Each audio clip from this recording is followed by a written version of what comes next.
Billionaire invites ex to his wedding, but she arrives with a boy identical to him. What she reveals leaves everyone shocked. The opulence of the grand hall was nothing short of breathtaking. Chandeliers dripping with crystals cast a warm, golden glow across the room, while classical music played softly in the background. Guests dressed in designer gowns and bespoke suits mingled, their laughter rising above the music, filling the air with an unmistakable sense of celebration. At the center of it all stood Alexander Drake, a self-made billionaire whose name was synonymous with success. Today was his wedding day. Alexander was marrying Elena Fitzgerald, a socialite with a pristine pedigree. Their union was a match made in the high echelons of society, eagerly anticipated by tabloids and whispered about in elite circles. But as the bride made her way down the aisle, her radiant smile illuminated by the approving gazes of the guests, something, or rather someone, shifted the mood entirely. All eyes turned toward the entrance. A woman in a modest yet elegant dress stood there, holding the hand of a boy who couldn't have been more than 6 or 7 years old. The murmurs began immediately. The boy was a spitting image of Alexander. Same jet-black hair, same piercing gray eyes, same sharp, defined jawline. Even the way he tilted his head, slightly curious yet confident, was identical to Alexander's mannerisms. The woman at his side was Sophia Marquez, Alexander's ex-girlfriend and, once upon a time, the love of his life. The atmosphere shifted palpably as she walked down the aisle, her every step deliberate, her face calm yet unreadable. The boy held her hand tightly, his gaze scanning the crowd with innocent curiosity. Whispers rippled through the guests like an unstoppable tide. Is that Sophia? Who's the child? Could he be? Alexander's confident facade faltered for the first time that evening. His expression flickered between shock and confusion as he stepped forward, his towering frame tense. Elena froze mid-step, her bouquet trembling slightly in her hands. Sophia stopped a few feet away from the altar. Her eyes locked with Alexander's, and for a moment, the room seemed to fade away. Alexander, she said softly, her voice carrying over the stunned silence. This is Nathaniel, your son. The gasps were audible.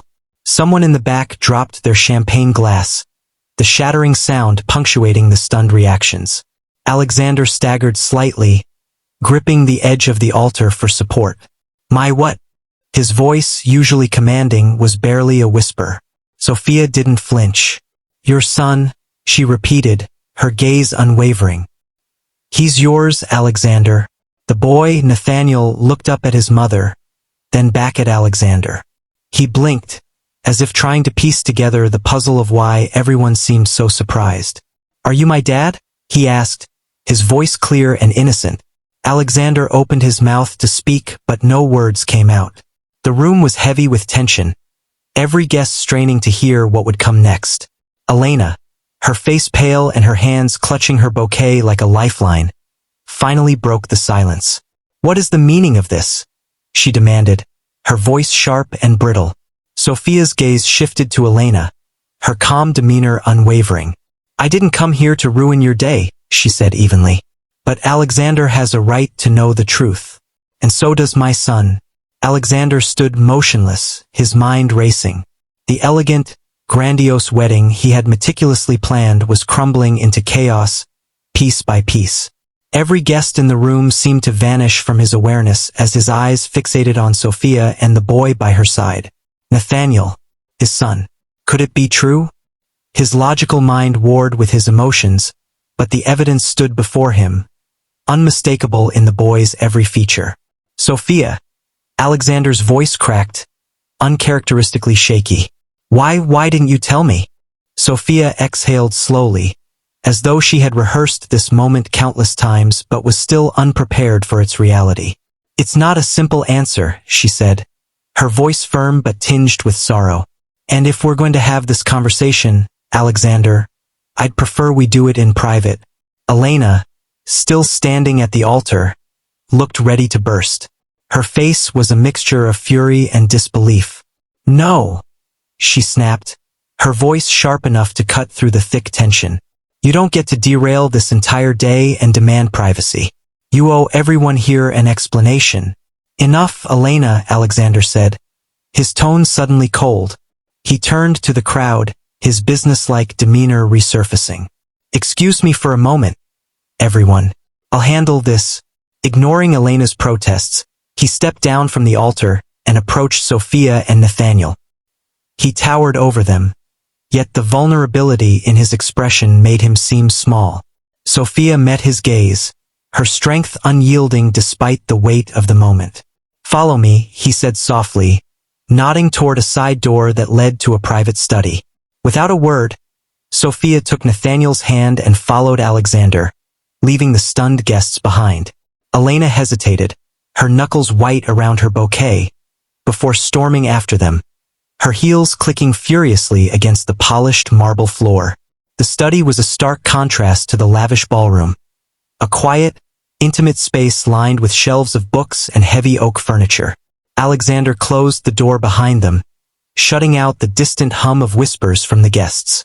Start talking, he said. His voice strained as he turned to face Sophia. His gray eyes, usually so composed and calculating, were clouded with emotion. Sophia knelt beside Nathaniel, gently brushing a strand of dark hair from his face. Sweetheart, she said softly, why don't you look at the books on the shelf for a minute? I need to talk to your dad. The word dad hung in the air like a heavy fog. Nathaniel blinked at her, then nodded and wandered toward the nearest shelf, his small fingers tracing the spines of books he couldn't yet read. Once he was out of earshot, Sophia turned back to Alexander. Before I say anything else, I need you to know that I didn't come here to cause trouble, she began, her voice steady but laced with emotion. But you deserve to know the truth. Alexander's jaw clenched. I deserve to know? Sophia, I've spent the last 7 years thinking you left me because you didn't want this life, because you wanted your freedom, and now you show up, uninvited, on my wedding day with... He gestured toward Nathaniel, his voice breaking. With him? How do you expect me to react? Sophia flinched but didn't back down. You're right. I left, and I hated myself every day for it. But I had my reasons. Reasons? Alexander scoffed, his anger bubbling to the surface. What reasons could possibly justify keeping my son from me? Sophia took a deep breath, her hands trembling slightly. Do you remember the day I told you I was leaving? She asked quietly. How could I forget? He said bitterly. You didn't even give me a chance to fix things. You just walked away. I was scared, Sophia admitted, her voice breaking. I had just found out I was pregnant, Alexander. And you were so consumed with building your empire, with chasing success, that I didn't see how a child could fit into your life. Alexander stared at her, stunned. You thought I wouldn't want him? It wasn't just that, she said, shaking her head. Your world was overwhelming. The pressure, the scrutiny, the endless demands. I didn't want to raise a child in that environment. And I didn't think you'd be able to slow down enough to be the father he deserved. And you thought depriving me of the chance to know him was the answer? Alexander's voice rose, his anger barely contained. You made that decision for both of us? Sophia's eyes filled with tears. I thought I was doing what was best for him, she said, her voice cracking. But I was wrong. I see that now. Elena, who had been silently fuming by the door, finally exploded. This is absurd, she yelled, throwing her bouquet onto the desk. You don't get to waltz back into his life and rewrite history. Do you have any idea what you've done? What you're ruining? Sophia turned to Elena, her expression resolute. I'm not here to ruin anything, she said firmly. I'm here to give my son the chance to know his father. What Alexander chooses to do with that is up to him. Elena let out a bitter laugh. Oh, how noble of you, she sneered. But you couldn't have picked a worse time, could you? On his wedding day. You couldn't wait a single day longer. I didn't know he was getting married, Sophia said, her voice soft but unwavering. Nathaniel wanted to meet his dad. That's why we're here. Alexander's eyes darted to the boy, who was now flipping through a picture book he'd found on the shelf. His heart ached at the sight of him. He was so small, so innocent. And he had missed everything, his first steps, his first words, all the moments that mattered. Why now? Alexander asked, his voice barely above a whisper. Why after all this time? Sophia hesitated, her gaze dropping to the floor. Because Nathaniel started asking questions. He wanted to know why he didn't have a dad like his friends. And I couldn't keep lying to him. Alexander ran a hand through his hair, his mind reeling. This changes everything, he said, more to himself than anyone else. Elena's voice was sharp as a knife. It doesn't have to change anything, she said, stepping closer to him. She made her choice, Alexander. You don't owe her, or that boy, anything. Alexander turned to her, his expression hardening. That boy is my son, he said quietly. And I owe him everything. Alexander's words hung in the air, heavy and final. Elena's jaw tightened, her face pale with fury. But she held back, perhaps sensing that any further protest would only drive a deeper wedge between them. Sophia watched Alexander carefully, her heart aching at the storm of emotions playing across his face. She had imagined this moment 1,000 times. His shock, his questions, his anger. But the reality was far more intense than she had prepared for. Does he know? Alexander asked suddenly, his voice low but filled with an almost desperate curiosity. Nathaniel, does he know who I am? Sophia shook her head. No. I told him we were coming to meet someone special. But I wanted you to be the one to tell him. Her voice softened, and she stepped closer. He's a good boy, Alexander. He's smart and kind and so much like you. Alexander's eyes flicked to the boy, who was now perched on the edge of a chair, his small legs swinging idly as he examined the book in his hands. A pang of regret shot through him. This child, his child, had been a stranger to him for 7 long years. He turned back to Sophia, his expression unreadable. And what about you? He asked. What do you want from me?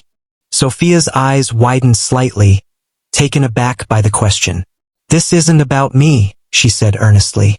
I don't want anything from you. I just want Nathaniel to have what he deserves. A chance to know his father. That's all. Alexander studied her for a long moment, his piercing gray eyes searching hers for any hint of deceit. He found none. And if I want to be part of his life? He asked cautiously. What happens then? Then you're welcome to be, Sophia said simply. I would never stand in the way of that. Elena's sharp laugh broke the moment, and both Alexander and Sophia turned toward her. Are we seriously having this conversation right now? She snapped, her eyes blazing. This is your wedding day, Alexander. You're supposed to be marrying me. Not playing catch-up with some random child. He's not some random child, Alexander said sharply, his tone cutting. He's my son. Elena's face reddened with anger. And what about me? She demanded. Do I mean nothing to you? What about everything we've planned? Everything we've built together? Alexander's jaw tightened. This isn't about you, Elena, he said, his voice cold. It's about Nathaniel. And whether you like it or not, he's part of my life now. Elena's eyes narrowed. You're making a mistake, she said through gritted teeth. She's manipulating you, Alexander. Can't you see that? She's trying to worm her way back into your life and ruin everything we have. Sophia took a step forward, her expression calm but resolute. I didn't come here to ruin anything, she said firmly. I came here for my son. Whatever happens between Alexander and me is irrelevant. Elena let out a bitter laugh. Oh please, you expect me to believe you don't have an ulterior motive? That this is just some selfless act of motherhood? Give me a break. Enough, Elena, Alexander said, his voice low and dangerous. This isn't about you, and it's not about your insecurities. It's about my son. And if you can't accept that, then maybe you don't belong in my life after all. Elena's face crumpled, a mixture of hurt and rage flashing across her features. For a moment, she looked like she might argue further. But then she turned on her heel and stormed out of the room, slamming the door behind her. The silence that followed was deafening. Sophia glanced at Alexander, her heart pounding. I'm sorry, she said quietly. I didn't mean to cause trouble. Alexander shook his head, his expression softening. "This isn't your fault," he said. "I should have known this day wouldn't go as planned." Sophia hesitated, then reached out to touch his arm. "Alexander, I know this is a lot to take in, and I know I don't deserve your forgiveness for keeping Nathaniel from you. But I want you to know that I'm here now. For him. And for you, if you want to be part of his life." Alexander looked at her, his emotions swirling like a storm. "I do," he said finally, his voice firm. "I've missed too much already. I won't miss another day." Sophia smiled, relief washing over her. "Then let's figure this out. Together." As the two of them turned toward Nathaniel, who was now flipping through another book, Alexander felt a strange sense of hope. The future was uncertain, and the road ahead would undoubtedly be complicated. But for the first time in years, he felt like he was exactly where he was meant to be.